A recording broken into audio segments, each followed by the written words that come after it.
Shalom Bapak Ibu Saudara, kita lanjutkan studi kita kristalisasi dan kita masuk ke dalam kitab yang baru, yaitu kitab Imamat ya. Jadi ini dipercaya tulisan Musa, Kejadian, Keluaran, Imamat, Bilangan, Ulangan. Nah, banyak orang membayangkan Imamat itu suatu kitab yang membosankan, dalam arti karena semuanya di situ aturan-aturan ya mengenai korban dan juga mengenai kekudusan umat Tuhan, aturan-aturan hari raya dan sebagainya. Ini karena tidak dipelajari dan tidak dipahami bahwa sebenarnya Imamat itu merupakan kitab yang dari 5 itu Pentateuch yang biasa disebut begitu, itu merupakan puncaknya justru ya. Jadi ini ada seorang yang channel, kalau saudara mau pelajari itu channel Verbum Veritatis, itu Pak Deki Ngadas, dia menjelaskan penyusunan Kejadian, Keluaran, Imamat, Bilangan, Ulangan itu semacam gaya bahasa kiasmus. Artinya kitab Kejadian dengan kitab Ulangan itu paralel ya, penekanannya sama. Kemudian kitab Keluaran dan Bilangan juga sama. Sementara yang ketiga ini Imamat yang di tengah ini justru merupakan puncaknya yang menjelaskan soal penebusan Kristus. Hanya memang merupakan disimbolkan dalam bentuk korban-korban bakaran atau korban sajian, korban keselamatan, penebus dosa dan sebagainya.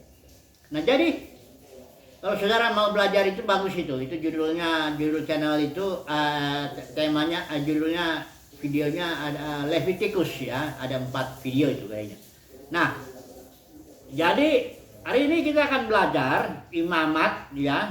Coba dulu kita melihat sekali lagi secara sepintas kitab Pentateuch ini, Kejadian, Keluaran, Imamat, Bilangan, Ulangan, supaya kita mendapat gambaran bahwa Imamat itu justru sebenarnya puncaknya daripada pewahyuan Pentateuch itu ya.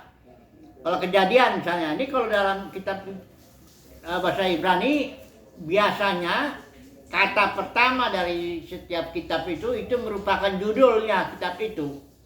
Misalnya kitab Kejadian itu istilah Ibraninya Reshit, yang berarti permulaan atau buah sulung, first fruit. Jadi kitab Kejadian itu ada penciptaan sebagai buah sulung, kemudian ada Sabat ya, Tuhan beristirahat, dan kemudian ada Toledot itu sisanya itu keturunan generasi ya, itu di situ ada 10 dibikin ya. Jadi itu kitab Kejadian. Nah, kalau kitab Keluaran pembukaannya itu istilah Ibraninya Eleshem, itu these are the names, inilah nama-nama para anak Israel. Ini menjelaskan kitab Keluaran ini boleh dikatakan kelahiran daripada Israel sebagai satu bangsa. Mulai keluar dari Mesir, kemudian sampai di Gunung Sinai, berkemah Israel di Gunung Sinai kurang lebih 11 bulan. Disitulah Tuhan memberikan perjanjiannya, perjanjian Musa, perjanjian Sinai. Kemudian di situ juga diberi perintah membangun kemah suci, di mana simbol daripada Tuhan hadir di tengah-tengah umatnya. Kemudian ini ada Imamat ya. Imamat ini sebenarnya istilah Ibraninya Wayikra, itu artinya and he called, memanggil ya. Tuhan memanggil Musa dari kemah pertemuan. Kalau memanggil itu artinya dipisahkan, dipanggil, artinya dikuduskan. Sebagai umat Tuhan dipanggil, dikuduskan. Itu makanya sebenarnya tema utama kitab Imamat ini adalah perihal kekudusan ya. Kudusnya korban, kudusnya iman, kudusnya umat Tuhan dan sebagainya ya. Kemudian kita Bilangan ini istilah Ibraninya Wayedaber, ini and he said, dan dia berkata kepada generasi pertama dan juga kepada generasi kedua. Kita tahu generasi pertamanya gagal, Tuhan bicara lagi generasi kedua untuk dihitung ya. Nah, baru kita Ulangan yang terakhir ini istilah Ibraninya Hadebarim, itu artinya kata-kata. Ini perkataan Musa ketika Harun dan generasi pertama sudah mati. Jadi Musa berkata-kata di dataran Moab, ya. Itu sedikit lagi masuk ke tanah perjanjian. Ini bisa disebut teologi Musa lah ini di kitab Ulangan ini, ya. Nah, jadi kalau secara pengaturan kiasmus tadi itu, ini memang imamat itu merupakan puncak daripada pewahyuan itu karena dia berbicara penebusan Kristus. Nah, kalau umat Tuhan kan ditebus, ya, dipisahkan, dikuduskan, ya. Hanya memang pakai bahasa simbolnya ini yang kadang-kadang orang jadi agak membosankan gitu kitab imamat ini. Tapi sebenarnya kalau kita pelajari, ini sangat menarik sekali kitab imamat ini, ya. Coba dulu kita lihat, ya, imamat 11 ayat 44 sampai 45 yang merupakan tema utama lah, katakan seperti itu dari kitab imamat ini. Dikatakan, saya nggak usah baca, ya, tapi potongan ayatnya begini: haruslah kamu kudus sebab aku ini kudus, ya. Jadi umat Tuhan kudus, ya. Kita harus tahu kudus itu pengertiannya bukan tidak berdosa. Kudus itu artinya dipisahkan. Karena kitab imamat tadi kita tahu kan, and he called, dia manggil. Pisahkan. Artinya kudus itu lawannya umum. Kalau umum itu artinya boleh dipakai oleh siapa saja. Misalnya kayak mobil umum, ya itu siapa aja mau naik situ penumpang boleh aja karena itu mobil umum, ya. Tapi kalau mobil pribadi itu kan dikhususkan hanya untuk yang punya, ya, atau siapa yang diizinkan oleh yang punya itu. Dikuduskan, ya. Jadi kudus itu artinya terpisah, ya. Dipisahkan hanya bagi maksud Tuhan, bagi tujuan Tuhan, bagi kehendak Tuhan, bagi kemuliaan Tuhan, begitu. Nah, itulah dia yang artinya kudus, ya. Umat Tuhan itu ditebus dan menjadi kudus, ya. Dipisahkan. Bangsa Israel itu kudus, atau orang gereja itu kita kudus, bukan karena kita sempurna, bukan itu. Bukan karena kita tidak berdosa, tidak mungkin jatuh lagi dalam dosa, bukan begitu juga. Kudus itu artinya dipisahkan untuk masuk Tuhan. Dipisahkan untuk rencana Tuhan. Dipisahkan semata-mata untuk dipakai Tuhan. Ini dia artinya, ya. Nah, bagaimana prosesnya umat Tuhan atau aturan-aturan ini supaya umat Tuhan kudus? Nah, ini dibikin, ya. Kalau kita analisis kitab imamat ini, dia hanya 27 pasal. Kita bagi 3 aja, ya, trilogi. Pasal 1 sampai pasal 7 itu bicara tentang kudusnya persembahan korban, menjelaskan tentang hukum-hukum korban. Ada di situ korban, ada 5, ya. Korban bakaran, korban sajian, korban keselamatan, korban penghapus dosa, dan korban penebus salah. Masing-masing korban ini ya binatang, tapi itu sebenarnya menunjuk kepada aspek-aspek tertentu dari kematian Kristus di kayu salib. Nanti kita akan belajar hari ini, kita akan belajar hanya korban bakaran saja, ya. Untuk kita melihat 3 poin nanti ada apa yang menjelaskan aspek daripada pengorbanan Kristus di kayu salib, ya. Kemudian pasal 8 sampai 10 ini bicara soal kudusnya imam, ya. Jadi pasal 8 sampai 10, pasal 11 sampai 27 itu bicara soal kudusnya umat Tuhan, termasuk ada hari rayanya, ada macam-macam bisa. Nah, mari kita masuk aja langsung kepada korban bakaran, ya.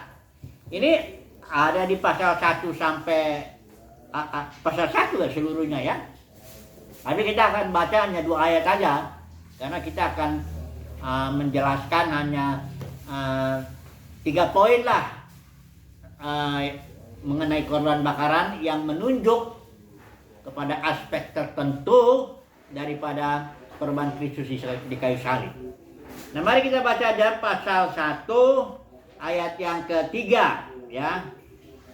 Jikalau persembahannya merupakan korban bakaran dari lembu, haruslah ia mempersembahkan seekor jantan yang tidak bercela.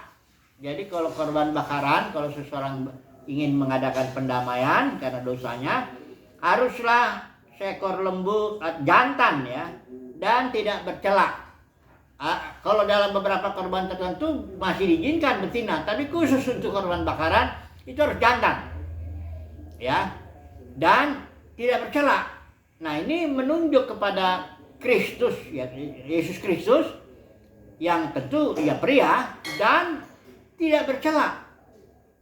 Karena ketika Yohanes Pembaptis itu membaptis dia, Bapa di sorga mengatakan, inilah anakku yang kukasihi, kepadanya lah aku berkenan. Itu sebelum Yesus melayani, sebelum Yesus bikin mujizat apapun juga, Bapa di sorga memang sudah berkenan kepada Yesus Kristus. Karena dia tidak bercela, ya. Jadi jangan disamakan Yesus itu dengan siapapun. Karena semua manusia di dunia ini lahir dalam dosa, bercela semuanya itu, ya. Sementara Yesus itu tidak berbuat dosa, tidak berdosa. Dia adalah firman, ya, yang menjadi manusia. Firman yang adalah Elohim dan menjadi manusia, tidak bercela, ya. Jadi itulah dia sebabnya bisa dia menjadi korban penebus dosa, ya.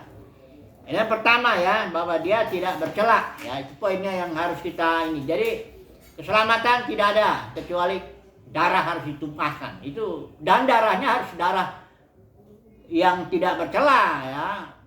Darah, kalau ini simbolnya darah lembu yang tak bercela, ya. Kalau ini Yesus itu ya harus tidak bercela, ya. Ini yang pertama, ya. Kita perhatikan itu. Selanjutnya kita lihat ke poin yang kedua, ya, daripada korban bakaran ini. Dikatakan di sini, ya. Sayangnya ini terjemahan bahasa Indonesia ini tidak ada, ya. Tapi kita lihat, ya.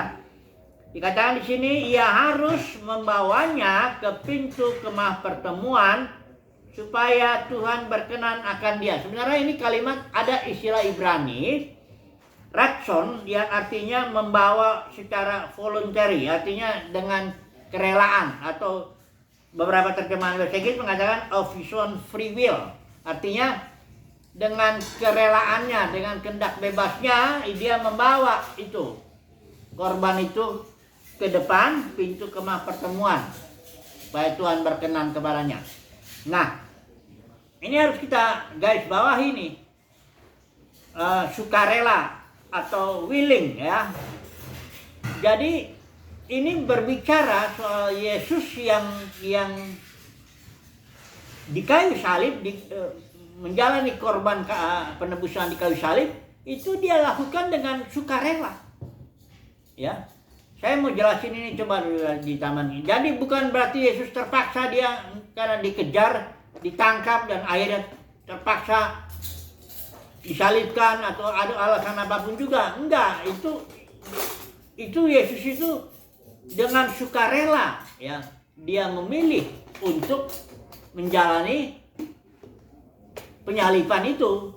Nah, mari kita lihat dulu, ya, di Taman Getsemani apa yang terjadi, ya. Dari situ kita bisa tahu. Di Taman Getsemani Yesus itu berdoa, ya, dalam pergumulannya. 3 kali dia berdoa. Dia doanya begini. Bapa, seandainya mungkin, biarlah cawan ini cawan itu berbicara soal penderitaan kayu salib tentunya, ya. Biarlah cawan ini lalu daripadaku, tetapi janganlah kehendakku, melainkan kehendak-Mu lah yang jadi.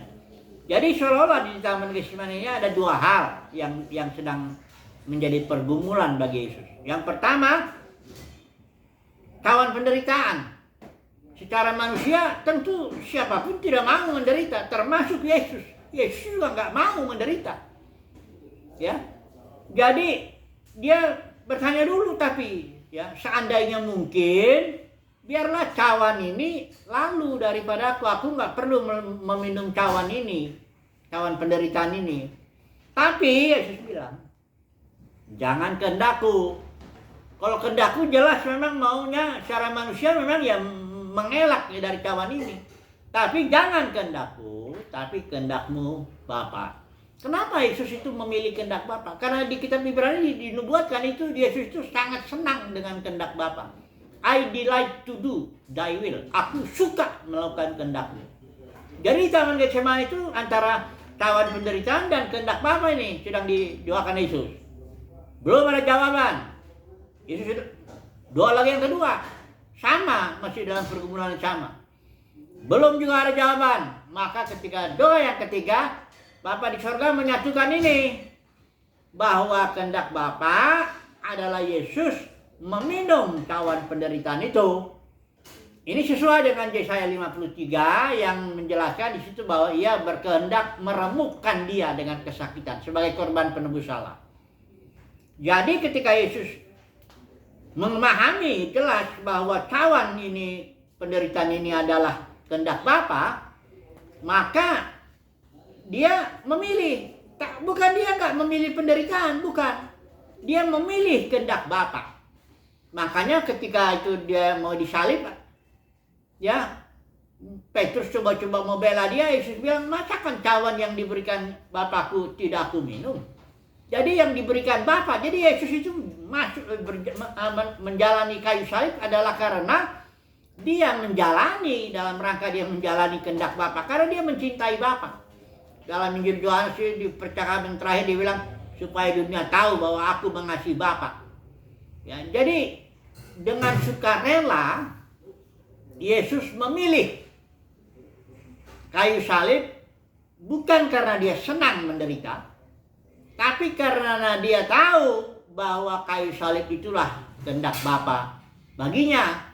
Nah, jadi harus dibedakan itu. Karena di kayu salib itu yang mikul kayu salib itu ada 2 orang. Ada, kita tahu kan cerita Simon orang Kirene itu. Karena Yesus itu setelah dipukul, dicambuk, ya, kita tahu kalau nonton film The Passion of the Christ itu dicambuknya nggak balang tanggung, pakai besi ada begini, gitu. Ada pakai besi begini. Ada banyak orang kalau zaman dulu Roma tuh udah mati di situ waktu dicambuk, ya. Jadi ketika Yesus dicambuk, suruh ngangkat salib itu dari Yerusalem kota itu ke Golgota, nggak jauh itu, udah nggak kuat lagi. Kemudian prajurit Roma lihat ada seorang baru pulang dari luar kota atau dari ladang, kalau dibilang Markus itu, namanya Simon orang Kirene, dipaksa pikul salib. Jadi ada 2 orang yang mikul salib itu. Yang pertama Yesus yang memikulnya dengan sukarela. Kemudian Simon orang Kirene itu nggak rela dia. Siapa yang rela orang lagi capek-capek? Dia kan dipaksa sama prajurit Roma, ya dia nggak berani melawan. Ya dipaksa lah dia ini. Tapi sekalipun itu Simon orang Kirene itu dipaksa memikul salib, tapi suruh tahu di kitab Markus itu dibilang Simon orang Kirene punya anak namanya Alexander dan Rufus. Dan seorang ini ternyata menjadi orang Kristen yang top di zamannya ini, karena di surat Roma Paulus bicara soal Rufus ini. Dia salamlah kepada Rufus, katanya, orang pilihan Tuhan. Dan ibunya, artinya istrinya si Simon orang Kirene ini, ibunya itu yang bagiku adalah ibu juga. Jadi bayangin saudaraku, Simon orang Kirene sekalipun dia mikul salib secara terpaksa pun tetap ada berkat Tuhannya. Ya, anaknya 2 betul-betul jadi orang Kristen ikut Tuhan, istrinya juga begitu. Ya, bahkan Paulus menyebut dia seperti ibunya, ya. Apalagi lah Yesus yang memikulnya dengan rela, ya, dia memilih sendiri memang kehendak Bapa. Itu sebabnya Yesus ditinggikan luar biasa, duduk sebelah kanan Bapa. Tidak ada nama lain di bawah kolong langit ini yang kepadanya orang bisa selamat kecuali nama Yesus itu, ya. Dia ditinggikan begitu luar biasa karena memang dengan rela dia. Karena dia cinta kepada Bapa di sorga, ya. Nah, inilah aspek kedua yang bicara ini. Yang ketiga, satu terakhir lainnya kita baca yang pasal 4 ayat 4. Lalu ia harus meletakkan tangannya ke atas kepala korban itu. Jadi si orang yang berdosa ini letakin tangan di atas kepala ini korban bakaran. Artinya ini sebenarnya pengertiannya full identification. Menyamakan diri secara penuh lah. Sehingga ketika binatang ini dikorbankan, ya seolah-olah dialah yang dikorbankan, padahal yang menanggung itu kan si binatang ini, ya. Nah, jadi ini artinya kalau orang percaya Yesus itu, maka dia menyamakan diri. Dia ada dalam Kristus, ya. Sebagaimana Kristus Yesus benar di hadapan Bapa, demikian juga kita benar di hadapan Bapa. Semata-mata karena kita beridentifikasi ya, atau apa ya bahasanya. Pokoknya kita mengidentifikasikan diri ya. Justification by faith itu artinya ya sebagaimana Kristus Yesus benar di hadapan Bapa, ya begitu juga kita yang ada dalam Kristus. Jadi kebenaran kita bukan karena diri kita, tapi karena kebenaran Kristus itu yang diperhitungkan menjadi kebenaran kita. Sebagai penutup lah, ini di surat Roma ini dijelaskan soal keselamatan nih ya, istilah yang Paulus bikin kita nggak usah baca ya, 8 pasal pertama itu justification by faith. Kemudian sanctification by faith, pengudusan oleh iman. Nah yang terakhir ini di pasal 8, glorification by faith. Artinya pemuliaan oleh iman ini artinya tubuh kita yang berdosa. Karena tubuh kita yang berdosa ini harus mati. Itu sudah vonis. Mau setinggi apa iman kita ya tubuh jasmani ini harus mati. Tubuh mati karena dosa. Itu di surat Roma jelas Paulus bilang. Nah, jadi keselamatan itu artinya bukan hanya justification by faith, dibenarkan karena iman. Bukan cuma pengudusan karena iman. Tapi yang terakhir ini, yang bahkan jarang dalam kekristenan ini jarang disebut ini. Itu pemuliaan oleh iman, artinya tubuh jasmani kita diganti dengan tubuh kemuliaan Kristus. Dan kita akan ditampilkan di bumi. Bukan diangkut ke surga, nun jauh di sana, nggak jelas di mana. Ternyata jalannya dari emas, nyanyi-nyanyi aja kerjanya. Dari Roma pasal 8 ayat 19 sampai 21 jelas itu pemuliaan oleh iman, artinya ini satu paket ya, keselamatan itu 3 ya, satu paket itu. Justification by faith, sanctification by faith, glorification by faith. Ini semuanya dikerjakan oleh Kristus. Sudah sempurna. Cuma karena kalau glorification by faith-nya nggak diberitakan, bagaimana orang bisa beriman? Karena iman itu timbulnya dari pendengaran. Dalam surat Roma dijelasin, iman itu bertumbuh dari iman kepada iman, from faith by faith, ya, from faith by faith. By faith to faith, ya kira-kira begitu. From faith to faith, ya sorry. Dari iman kepada iman. Jadi kalau orang nggak diberitakan tentang glorification by faith, bagaimana dia mau beriman bahwa dia akan dibebaskan, akan dipermuliakan di muka bumi ini, ditampilkan kepada ciptaan untuk membebaskan ciptaan dari perbudakan dosa. Ya, puji Tuhan lah kalau saudara dan saya mendengar berita yang sangat luar biasa ini, bahwa saudara dan saya bukan hanya dibenarkan oleh iman, bukan hanya dikuduskan oleh iman, tapi juga akan dipermuliakan, diganti tubuh kita dengan tubuh kemuliaan, ditampilkan di muka bumi ini dengan tujuan untuk membebaskan ciptaan dari perbudakan dosa. Ini kalau saudara, anugerah Tuhan ya, kalau kita bisa punya iman itu, kita berharap menantikan kedatangan Tuhan agar tubuh kita diganti nih. Tanggalkan tubuh ini, ganti tubuh yang baru, tubuh kemuliaan. Kita bersama-sama dengan Yesus membebaskan ciptaan dari perbudakan dosa. Haleluya. Amin.